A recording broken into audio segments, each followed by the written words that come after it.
venho de uma família totalmente desestruturada, onde falar a palavra de Deus dentro de casa é considerado um pecado, sabe?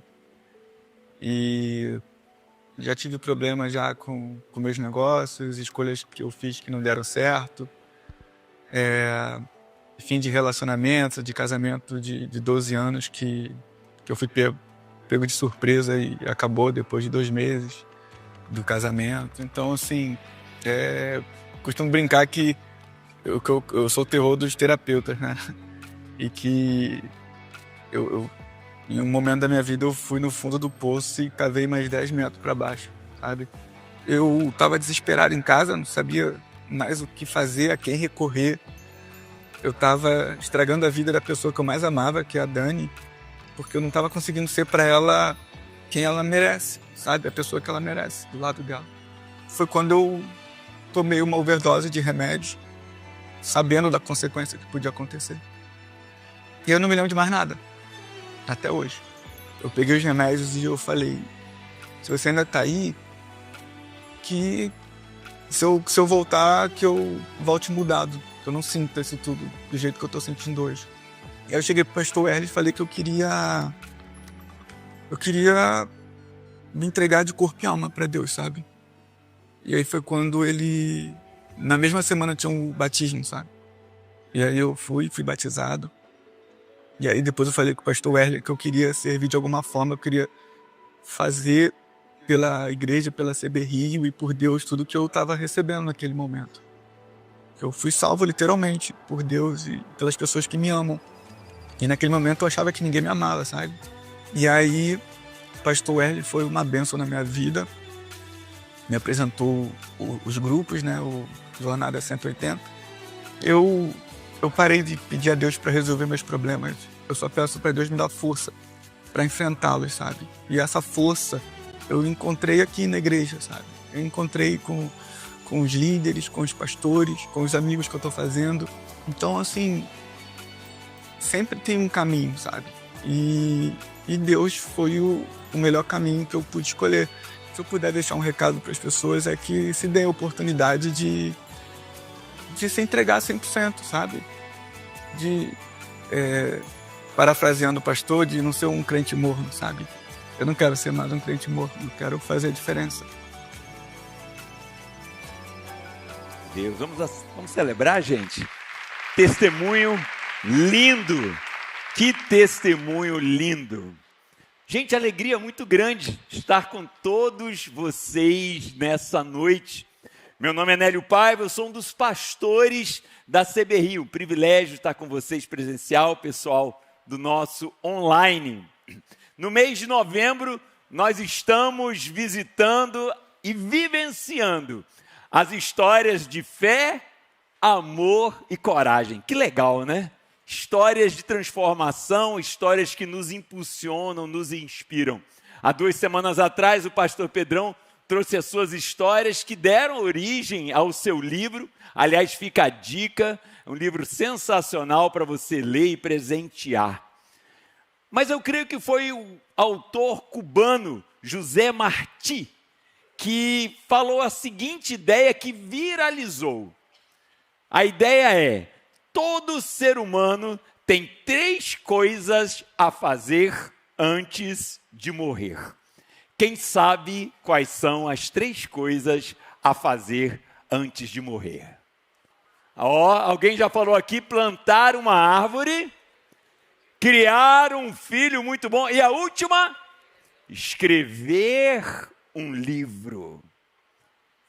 Eu pergunto para você nessa noite: como está o livro da sua vida? Porque queira ou não queira, você hoje está escrevendo o livro da sua vida. Aliás, capítulos já foram escritos. E eu pergunto para você: como estão esses capítulos? Será que ao ler você se alegra? Tem desejo de até divulgar e imprimir aquilo que você vivenciou e escreveu? Ou será que ao ler os capítulos da sua vida, você se envergonha, se desanima, se retrai. Faz 25 anos que eu recebi essa ligação e parece que foi hoje. Nesse momento, eu e minha mulher morávamos em uma cidade no norte dos Estados Unidos, Minneapolis, cujo inverno é muito rigoroso. E naquela noite nevava. Já passava da meia-noite quando o telefone tocou. E a gente sabe, né, gente, essa hora, coisa boa não é. Do outro lado, a voz de uma mulher chorando, com a mensagem que ninguém quer passar, ninguém quer viver, ninguém quer transmitir. Nélio, o meu filho acabou de ser assassinado. E eu peço que você transmita essa notícia para a esposa. A esposa era Ellen. Morava a poucos quilômetros da nossa casa. 35 anos. 2 filhos, um de 8 anos e outro de 10 anos. A Ellen era minha cunhada, irmã da minha mulher. Nos sentimos sem forças.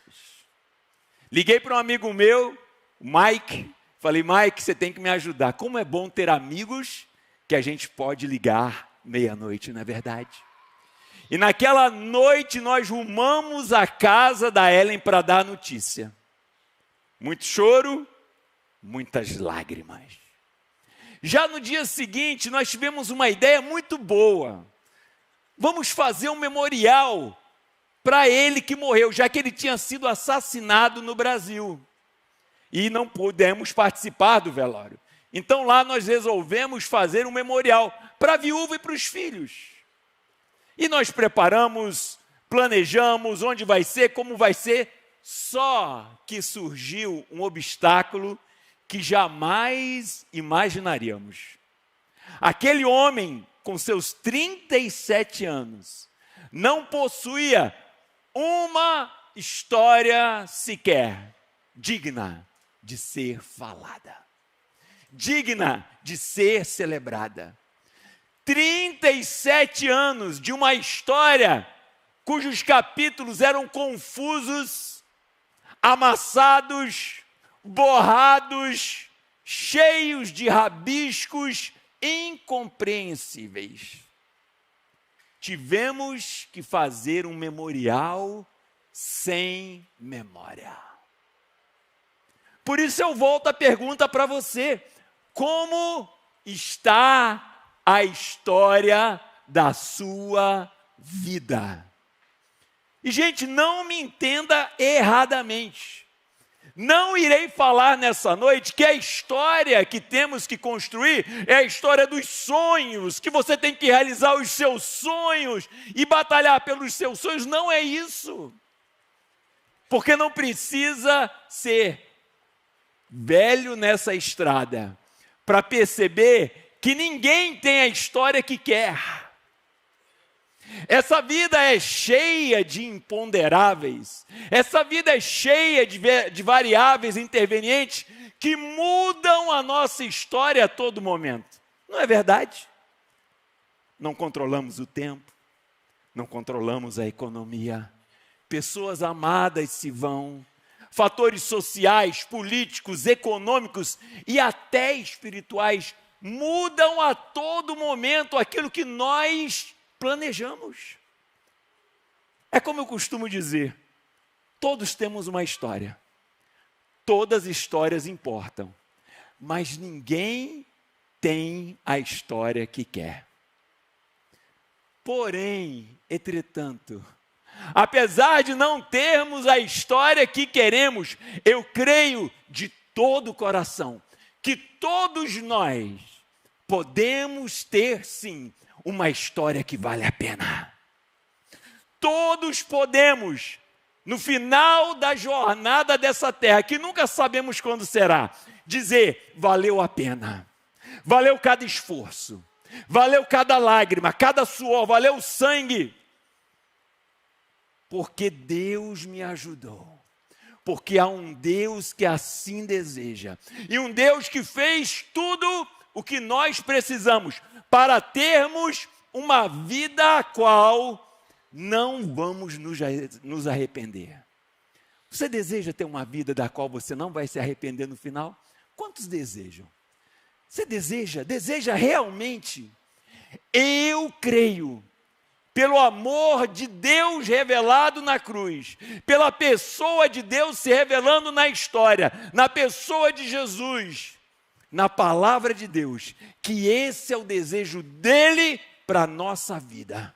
E eu espero que nessa noite você tenha ouvidos atentos para o que Deus vai falar no seu coração, porque eu tenho certeza que Ele quer construir uma história linda na sua vida. Nessa noite, o tema da minha mensagem é como construir uma vida que vale a pena. Vamos falar juntos? Vamos lá? 1, 2, 3 e... Como construir. Quero convidar você a orar agora. Mas só ore se você tiver a coragem de falar para Deus. Deus, eu quero ter uma vida que vale a pena. Cuidado com essa oração. Deus vai ouvir. Ok? Mas se você tem a coragem, feche seus olhos e fale para Deus. Deus, eu quero ter uma vida que vale a pena. Eu quero construir uma vida que vale a pena. Fale para Deus, fale de todo o coração, fale com fé. Ele está presente, Ele quer fazer isso.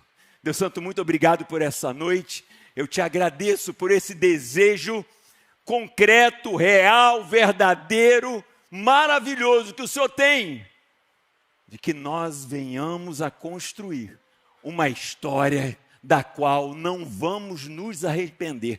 Pelo contrário, vamos nos alegrar, vamos celebrar, Senhor.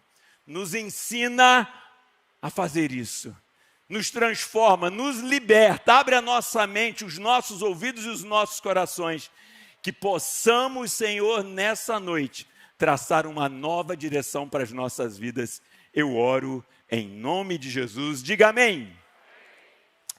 Na Bíblia Sagrada há uma história que nós vamos ler daqui a poucos instantes. Está em 2 Reis, capítulo 13.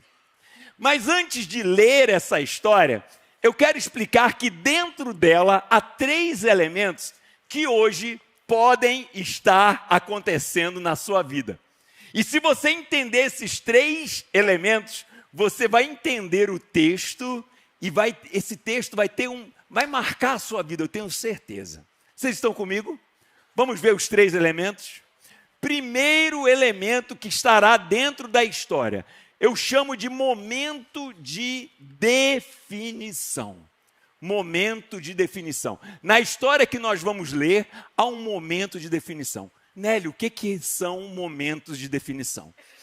Já passou por aqueles momentos onde o que está acontecendo é muito grande para aquela ocasião? Já passou por aqueles momentos onde parece que se abre um portal e tempo e espaço são relativizados? A vida, gente, todo dia é importante, todo momento é importante, mas alguns mais pesados do que outros, não é verdade? Parece que a coisa conspira para que uma história grande seja construída e aquele momento define isso. Uma decisão é tomada, uma postura é expressada e ali começa algo diferente a acontecer. Eu lembro muito de um evento desse, quando eu tinha ali meus 20 e poucos anos. Gente, eu sou dos anos 80, 90. Quem é aí dos anos 80, 90? Melhores décadas da história da humanidade. Tudo bem, a gente estragou a humanidade nessa época, mas mesmo assim foi legal, né? E naquela época, porque não tinha rede social, era difícil enviar foto, naquela época era muito comum os encontros às cegas. Quem aí já caiu em furada por encontro às cegas? Cara, eu já tinha prometido para mim que não ia mais aceitar nenhum encontro às cegas. Encontro às cegas é aquele encontro que você não sabe quem você vai encontrar. Dias antes, tinha um amigo que falou, cara, eu arrumei um encontro para você com a Xuxa. Eu sou da época da Xuxa. E eu fui, e a menina era loira, só. Deixa pra lá. E aí uma menina chegou e falou, cara, você vai encontrar essa menina, ela vai se transformar. Eu, ai. Depois de muita insistência, lá fui eu, com meu Uno preto. E eu estava andando, quando eu olho para o outro lado da pista, que era o local marcado para um encontro, eu vejo a Flávia, é minha mulher hoje. Gente, quando eu olhei, eu falei, não acredito. É muita areia para o meu caminhão. E naquele momento, Love is in the air, uma música começou a tocar. Tempo começou a se relativizar, espaço, ela entrou no carro, nós passamos algumas horas conversando, saímos. Até hoje ela reclama que eu não paguei um lanche para ela naquele primeiro encontro. Cara, como eu vou lembrar de comida? Na hora que o universo está conspirando e um momento de definição está sendo escrito. Quantos aí já viveram momentos de definição? Seja nos aspectos dos relacionamentos, profissionais. Não é legal? Acontece, gente. Nessa história haverá um momento de definição, ok? Segundo elemento que tem nessa história, um profeta. E o profeta representa a voz de Deus. Gente, isso é muito legal. Porque Deus está falando. Deus fala, gente. Por isso que nós falamos que Deus é um Deus pessoal. É um Deus de relacionamento. Não a simples energia, não. É um Deus que tem vontade, tem amor, tem graça, deseja coisas boas para você. E esse Deus fala através do profeta nessa história que nós vamos ler. Lembre-se, nós estamos no Antigo Testamento nessa história. E havia profetas nessa época. O profeta em questão é Eliseu. E Eliseu não é qualquer profeta, ok? Ele é discípulo daquele que é considerado o maior profeta do Antigo Testamento. Quem sabe? Elias. Eliseu é discípulo de Elias. Quando Elias fala, você vai ser o meu sucessor, Eliseu pede algo. Quem lembra? Eliseu fala assim, eu quero porção dobrada do Espírito que está sobre você. Eita, pedido bom, hein? Às vezes a gente pede tanta bobagem, né? Eliseu, olha, eu quero essa presença que está na sua vida, dobrada. Interessante que no Antigo Testamento há 8 grandes milagres que Elias faz parte. Adivinha quantos milagres são registrados que Eliseu faz parte? 16 milagres. Eliseu é esse profeta, ele representa a voz de Deus. E o último elemento que está nessa história é o rei. E o rei, gente, sou eu e você. Aqueles que terão a oportunidade de tomar uma decisão. Na história que leremos é o rei Jeoás, ele é rei de Israel. Vocês estão comigo? Todo mundo entendeu os elementos que estarão presentes no texto? Então vocês vão desfrutar desse texto agora. 2 Reis, capítulo 13, versículo 14. Ora, o profeta Eliseu estava sofrendo da doença da qual morreria. Então Jeoás, rei de Israel, desceu até o lugar onde Eliseu estava e, curvado sobre ele, chorou, dizendo, meu pai, o Senhor foi como um exército para defender Israel. Jeoás sente já tristeza porque Eliseu vai morrer. E Eliseu foi um aliado. Eu penso que Eliseu sentiu uma compaixão grande de Jeoás. Ele falou assim, Deus, abençoe esse sujeito mais uma vez. Jeoás não era gente muito boa não, viu? Era carne de pescoço. E eu sinto que Deus ali, através de Eliseu, realmente atendeu a oração de Eliseu. Versículo 15. Então Eliseu disse ao rei, pegue um arco e algumas flechas. Jeoás pegou o arco e as flechas. E Eliseu lhe disse que se preparasse para atirar. E o rei fez o que o profeta mandava. Gente, vocês sentem a temperatura do ambiente subindo? Sentem que o momento de definição, momento divino está prestes a acontecer? Coração de Jeoás fala assim, cara, vem coisa boa aí Com certeza. Aliás, eu até trouxe aqui para representar. Está aqui. Gente, eu queria pedir perdão que de manhã acabou soltando, atingiu uma pessoa. Ela foi parar no hospital, nós oramos. Espero que esteja assistindo o culto online. Deus abençoe, espero que você esteja bem. Não vai acontecer agora, eu acho. Como é que pega aqui mesmo? É assim. Vamos ler a Bíblia. Ali Eliseu. Ai, peraí, gente. É assim. Eu não disse que acidentes acontecem. Aí Eliseu pôs as mãos por cima das mãos do rei e disse: abra a janela que dá para o lado da Síria. O rei abriu a janela. Então Eliseu mandou: atire a flecha. O rei atirou a flecha e Eliseu disse: você, rei, é a flecha do Senhor Deus. É por meio de você que Deus vai conseguir a vitória contra a Síria. Você lutará contra os sírios em Afeque até vencê-los. Gente, eu imagino nessa hora Joiás falando: obrigado, que momento divino. Cara, por essa eu não esperava. Vou derrotar o meu maior inimigo com hora e local marcado. Obrigado, Deus, obrigado. Joiás ficou, mas aí não para o texto. Em seguida, Eliseu disse ao rei: pegue as flechas e golpeie o chão. E golpeie o chão com elas. Eu vejo Joiás: flecha. Eu trouxe aqui mais flechas. Cadê as flechas? Flechas. Joiás está todo alegrinho. Pega as flechas. O rei pegou as flechas e golpeou o chão 1, 2, 3 vezes e parou. Olha o final do texto. O profeta Eliseu ficou irado com o rei e disse: você deveria ter golpeado o chão 5 ou 6 vezes. Assim destruiria totalmente Arã. Agora, porém, você a vencerá somente 3 vezes. O que são as flechas, gente? As flechas são os dons, talentos, recursos que Deus nos dá. As flechas são os seus dias de vida. As flechas são o ar nos seus pulmões. É o pão de cada dia na sua mesa. As flechas são as oportunidades. As flechas são os sonhos. A flecha é a vida que Deus deu a você. Sim, alguns têm mais flechas do que outros, mas todos temos as flechas necessárias para construir uma história que vale a pena.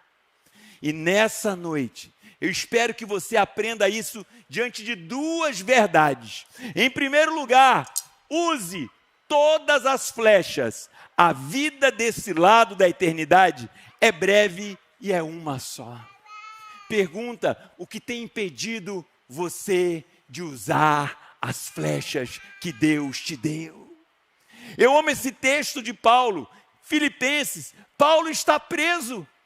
Parece um homem com pouquíssimas ou nenhuma flecha. Entretanto, da prisão, Paulo escreve: porém, uma coisa eu faço, esqueço aquilo que fica para trás e avanço para o que está na minha frente. Corro direto para a linha de chegada.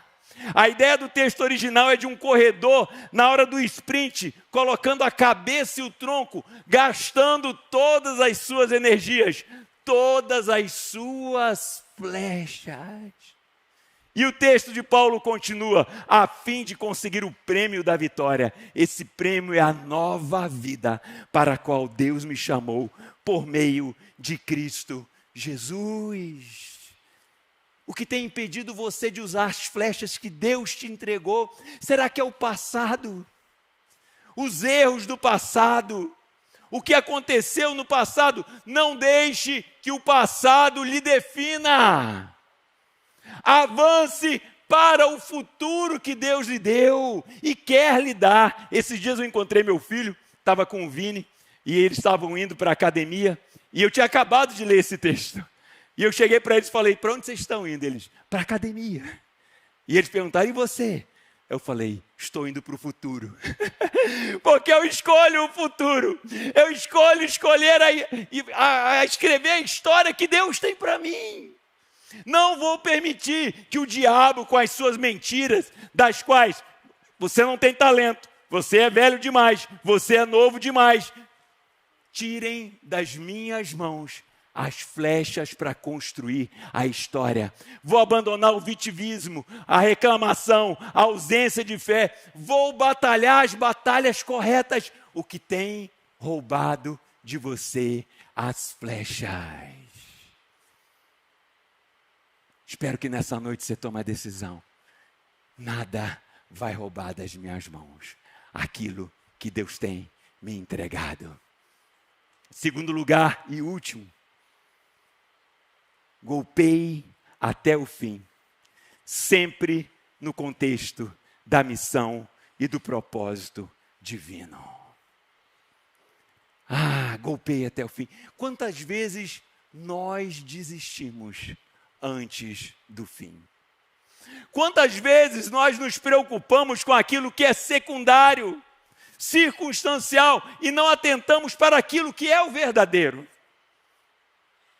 Já que estamos visitando as histórias, deixa eu contar a minha história. Hoje é dia de Enem, né? Está todo mundo batalhando, testando, querendo encontrar uma profissão. Eu lembro que quando eu terminei o ensino médio, minha primeira opção, quero ir para a Marinha. Não passei. Então quero ir para a Aeronáutica. Não passei. Aí passei para o Exército. O Exército me abraçou. Vou ficar lamentando que eu não passei para a Marinha? Não, gente. Porque a circunstância, ela é secundária. Vamos embora. E foi maravilhoso. Daqui a pouco eu cheguei a capitão e falei, acabou. O pessoal, você está maluco? Não, acabou. Deixei. Acabou. Meu capítulo acabou. A vida é uma só. Eu tenho outras coisas a fazer. Mudei para os Estados Unidos. Deus me abençoou, ganhei uma bolsa de estudos para estudar, ter um mestrado em teologia. Só que tinha que bancar, né? E aí eu procurei um emprego, sempre gostei de TI, falei, vou arrumar um emprego de TI. Nos Estados Unidos, primeiro mundo. Sabe qual é o emprego que eu arrumei? Lavar banheiro. Quantos gostam de lavar banheiro? Se você gosta, eu vou convidar para você ir lá em casa. Porque minha mulher sempre me bota para lavar o banheiro e eu não gosto. Sempre quando ela faz isso, eu dou todo tipo de desculpa. Eu falo, querida, chegou o momento de eu orar pela humanidade. Chegou o momento de eu descer e achar alguém que está indo para o inferno, porque você quer que eu lave o banheiro. Aí eu voltei para o Brasil, uma grande igreja me convidou, mas Deus falou, não, você vai plantar a igreja. 18 anos plantando igreja em Brasília, não rala. Gente, mas eu fiquei reclamando? Não, porque não é sobre fazer, é sobre ser. E esse trabalho, essa tarefa, me transformavam cada dia mais num homem semelhante a Jesus. E é sobre isso. Esse projeto da pessoa que nos tornamos são alvo da flecha. E eu fui entendendo que eu sou um filho de Deus. Não interessa o que eu faça, não interessa o contexto onde eu estou. E aí depois de 18 anos pastoreando essa igreja, passei a liderança e falei, Senhor, agora eu quero um capítulo da seguinte forma, que eu possa ganhar muito dinheiro e ter paz. Estou meio cansado. E a coisa começou a acontecer até o dia que o Pedrão ligou para mim e arruinou a minha vida. Aí ele falou, vem para o Rio. Eu falei, não vou. E Deus falou, vai. Faz 4 anos que eu estou aqui. Tem sido uma bênção, gente. Servir vocês, ser cuidado por vocês. Eu queria estar aqui. Não, mas Deus enviou. É bênção, porque não é sobre fazer, é sobre ser e construir a mais bela história da qual eu não vou me arrepender. Não desista. Paulo falando, o meu grande desejo e a minha esperança são de nunca falhar no meu dever, para que sempre e agora ainda mais eu tenha muita coragem. E assim, em tudo que eu disser e fizer, tanto na vida como na morte, eu poderei levar outros a reconhecer a grandeza de Cristo. Leia comigo. Pois para mim, viver é Cristo e morrer é ganhar ou ganhar. Não interessa o contexto. Posso concluir minha mensagem? Vocês estão aí ainda? Posso concluir minha mensagem? Vocês lembram que lá no início eu falei da história da Ellen? Lembram? Lembram? Pois é, a Ellen continuou a vida. Um trabalho simples, um emprego simples, criou os filhos, lutando, batalhando, uma vida normal, simples. E alguns 2 meses atrás, ela nos ligou e falou assim: Nélio, Flávia, vem me visitar, eu não estou bem. Eu pedi férias da igreja, a Flávia pediu férias do trabalho dela e nós rumamos para passar 30 dias com a Ellen, com a certeza de que ela melhoraria, se recuperaria e a vida seguiria. Nós chegamos no dia 5 de setembro, é uma sexta-feira, na casa dela. Estivemos ali com ela, sábado, o domingo. Na segunda-feira ela passou mal, a gente foi com ela para o hospital. Terça, quarta, quinta, sexta, no sábado ela veio a óbito. Ela faleceu. Duro, gente, duro. Essa é a foto da Ellen, jovem ainda, duro. Aliás, gente, como eu falei, eu estou há 4 anos aqui no Rio de Janeiro, né? Nas minhas primeiras férias, que eu fui lá para Brasília, a minha sogra morreu. Nas segundas férias que eu fui para Brasília, meu pai morreu. Nas terceiras férias, ninguém queria me receber em Brasília. Eu fiquei no Rio. Nas quartas férias, minha cunhada. Esses dias na Avenida aqui das Américas, um cara me fechou, eu baixei o vidro e falei: vou te visitar nas próximas férias. E agora eu vou preparar o memorial da Ellen. Como não comparar, gente? Afinal, ela viveu anos juntos com o marido. Eu pergunto para você, como é que você acha que foi o memorial da Ellen? Gente, como é possível pessoas viverem momentos juntos e ter histórias completamente diferentes? Por onde a Ellen passou, ela serviu. Na simplicidade dela. Espalhou o bom perfume de Cristo. Amou. Porque ela entendeu que era uma filha de Deus. Não interessa o que tinha passado, não interessasse onde estivesse. E eu nunca vi isso, gente. Eu tive que fazer 2 memoriais para Ellen. A gente foi um dia, tinha um grande grupo. E passado uma semana, lá vou eu de novo para outra igreja, porque um outro grupo tinha se reunido para celebrar quem a Ellen foi. Eu vejo a Ellen pegando as flechas. Eu vejo a Ellen dizendo: Deus, são poucas, mas eu vou golpear 1, 2, 3, 4, 5, 6, 7, quantas vezes forem necessárias. Eu sofri muito nos últimos dias dela, porque eu perguntava por quê? E Deus me respondeu: você está fazendo a pergunta errada, não é por quê, é quem. Primeiro, quem é Deus? É aquele que vai na cruz do Calvário sofrer pelos nossos pecados e nos salvar e nos transformar. E quem é você? Você está usando as suas flechas, você está golpeando o chão. Como será a sua história? Feche seus olhos, curve a sua fronte.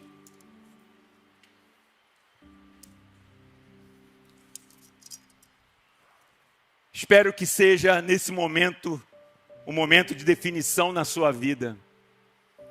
Porque chega, gente, chega de escrever uma história medíocre. É momento de escrevermos uma história relevante, no poder daquele que ressuscitou, Jesus Cristo. É o momento de descobrirmos que nós, quando nos rendemos a Ele, nos tornamos filhos e filhas. E partindo da posição de quem nós somos, podemos escrever uma história da qual não nos arrependeremos.